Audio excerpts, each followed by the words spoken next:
दोस्तों, आज की कहानी है भाभी मायके आती हूँ तो बस शगुन के नाम पर छोटी सी रकम का लिफाफा पकड़ा देती हो। दोस्तों, कहानी शुरू करने से पहले अगर आपने चैनल को सब्सक्राइब नहीं किया हो तो कर लीजिए ताकि आपके पास पहुँचे हर नया वीडियो। अरे मम्मी, भाभी ने आज जो ये नए झुमके पहने वो सोने के हैं क्या? बिट्टू ने अपनी मम्मी से पूछा। अपनी बेटी बिट्टू की बात सुनकर बिट्टू की मम्मी नैना जी बोली, हाँ बिट्टू, ये झुमके सोने के ही हैं। अभी तेरी भाभी की शादी की एनिवर्सरी पर बनाए हैं। बिट्टू बोली, बड़े सुंदर लग रहे झुमके तो। मम्मी, झुमके भाभी को आपने तो नहीं बना कर दिए ने। देखो मम्मी, मेरी शादी होने के बाद आप कितना बदल गई हो। देख रही हूँ सारा प्यारा भाभी पर उड़ेल रही हो। अरे जब से भाभी नया सामान ले आती हैं, कितना कीमती कीमती सामान है भाभी के पास। कितनी कीमती कीमती साड़ियाँ, जेवर, कितने महंगे महंगे ब्यूटी प्रोडक्ट्स। अलमारी फुल भरी हुई पड़ी है नए नए ब्रांडेड कपड़ों से। बिट्टू की आवाज़ थोड़ी तेज हो गई थी अपनी माँ से बात करते हुए।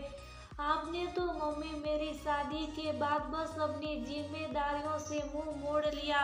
अरे मायके आती हूँ तो बस शगुन के नाम पर छोटी सी रकम का लिफाफा पकड़ा देती हो और बोलती हो बेटा अपनी पसंद से ले लेना। अरे उन थोड़े से पैसों से शायद भाभी की साड़ी आएगी ब्रांडेड। सच में मम्मी, भाभी ने पता नहीं आप पर क्या काला जादू कर दिया है। अरे कभी तो अपनी बेटी पर भी तरस खा लिया करो। और भाभी भी बस अपने लिए 10 सूट लाती है और मेरे लिए इनमें से 2 सूट मुझे देती है। बढ़िया मौज हो रही है ऐसा ससुराल पाकर और ऐसी सास पाकर जो अपनी बेटी से कम और अपनी बहू से ज्यादा प्यार करती है। सच में मेरे मायके में तो उल्टी गंगा बह रही है।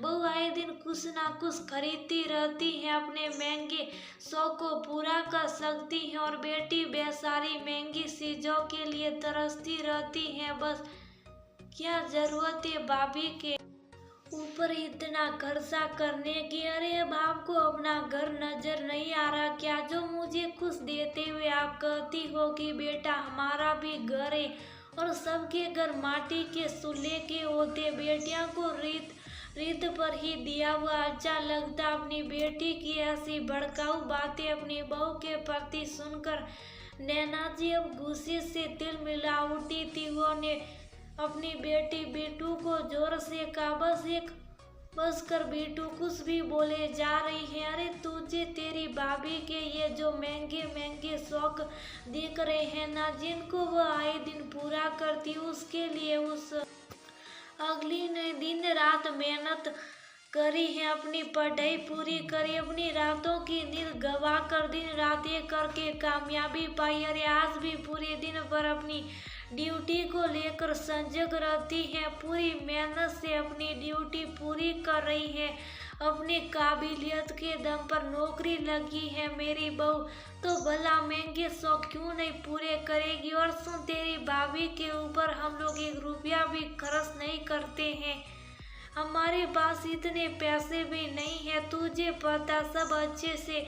अरे ये सब चीजें तो तेरी भाभी अपने दम पर पूरा करती और साथ में हम लोगों की ख्वाहिशों का पूरा ध्यान रखती और साथ में तेरा भी। अब ये तो नहीं हो सकता ना कि वो पूरी की पूरी चीजें तेरे लिए ले आई। अरे तुझे कायदे के साथ ही हर चीज मिल सकती है, अपनी भाभी की चीजों पर नजर न लगा। बिट्टू रानी, कितना बोला था तुझे पढ़ ले लिख ले ताकि अपने पैरों पर खड़ी हो सके, पर नहीं, तेरा ध्यान तो पढ़ाई लिखाई में था ही नहीं। हमारे बार बार समझाने पर हम पर ही गुस्सा हो जाती थी और बोलती थी आप लोगों को कोई मतलब नहीं है मेरी पढ़ाई से, मैं देख लूंगी मेरा, आपने कुछ नहीं मांगूंगी, सब कुछ अपना देख लूंगी। बस सारे दिन रील बनाने पर ध्यान था तेरा।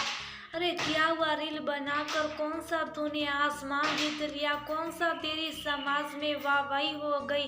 अरे जब लड़की खुश ना करे तो माँ बाप को फिर ये ही लगता है कि अपनी जिम्मेदारी को पूरी कर दे बस। जब लड़की कैरियर बनाने में अपना मन लगाए, अपने कैरियर को लेकर ऊंचा सोचे, अपना लक्ष्य बनाए, तो माँ बाप भी फिर अपनी बेटी के साथ कंधे से कंधा मिलाकर खड़े हो जाते और तब तक अपनी बेटी की शादी की बात नहीं करते, तब तक बेटी अपने पैरों पर खड़ी ना हो जाए, आर्थिक रूप से सक्षम ना हो जाए, आत्मनिर्भर ना बन जाए, उसके बाद में उसकी शादी की सोचते हैं। तुम्हारे अंदर तो ऐसा कोई जुनून ही नहीं था। मैंने एक दिन तुम्हारी शादी की बात छेड़ी तो तुम भी जैसे तैयार ही बैठी थी। हाँ बोली, माँ कर दो मेरी शादी। हमने लाख समझाया था, बेटा कुछ पहले अपना मुकाम हासिल कर लो, जिंदगी में एक कामयाब इंसान बन जाओ। पर तुमने कहा नहीं, मेरे सारे सपने मेरे पति पूरे कर देंगे, मुझे कोई जरूरत नहीं है नौकरी करने की, मैं तो भला की खुश रहूं, मुझे तो कोई भी पढ़ा लिखा उस पद पर प्रतिष्ठा लड़का मिल जाएगा, वह उठा लेगा मेरे सारे नखरे, फिर मैं क्यों नौकरी करने की जहमत करूं। नैना जी बोली, लो बेटा फिर और क्या था, हो गई तुम्हारी शादी।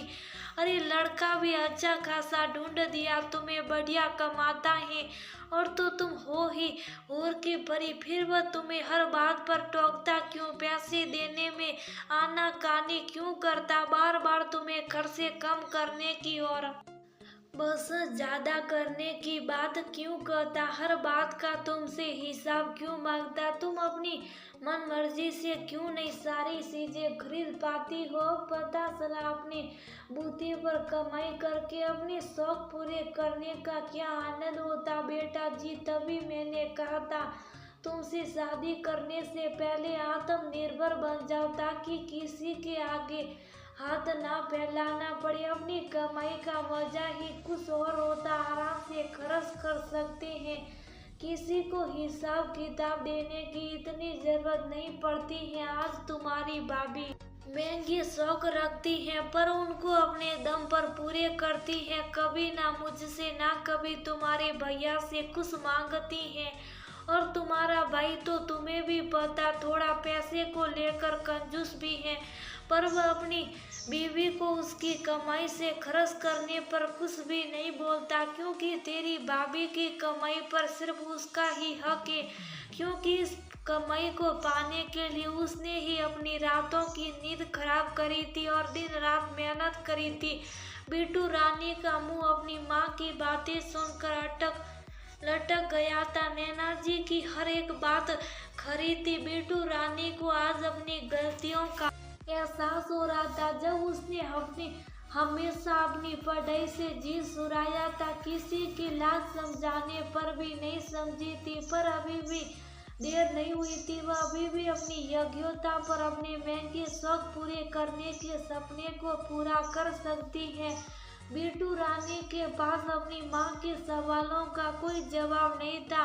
माँ ने बिट्टू रानी को साफ साफ कह दिया था, रोज रोज ऐसी बातें बोलकर मेरी बहू रानी के नजर मत लगाओ, तुम भी अपने आप को अभी भी इस काबिल बना सकती हो, दामाद भी तुम्हारा साथ देंगे, पर तुम मेहनत के लिए तैयार हो तब ना। बिट्टू रानी को आज शिक्षा का महत्व समझ में आ गया था। शिक्षा ही हमें दूसरों की नज़र में ऊपर उठा सकती है और अपने सपनों को पूरा करा सकती। बहुत सी लड़कियां आज भी अपनी पढ़ाई को लेकर संजक नहीं है, वह सोशल मीडिया पर बिना मतलब की उटपटांग चीज़ों को लेकर वीडियो बनाती रहती है, बजाय इसके कि वह जिंदगी में कुछ अलग मुकाम हासिल करे, अपने माँ बाप का नाम रोशन करे, अपनी एक अलग पहचान बनाए, आत्मनिर्भर बने। अपने पैरों पर खड़ी लड़की आर्थिक रूप से सक्षम होती है, अपनी हर हसरतों और अपने सपनों को पूरा करने के लिए किसी के ऊपर अधीन नहीं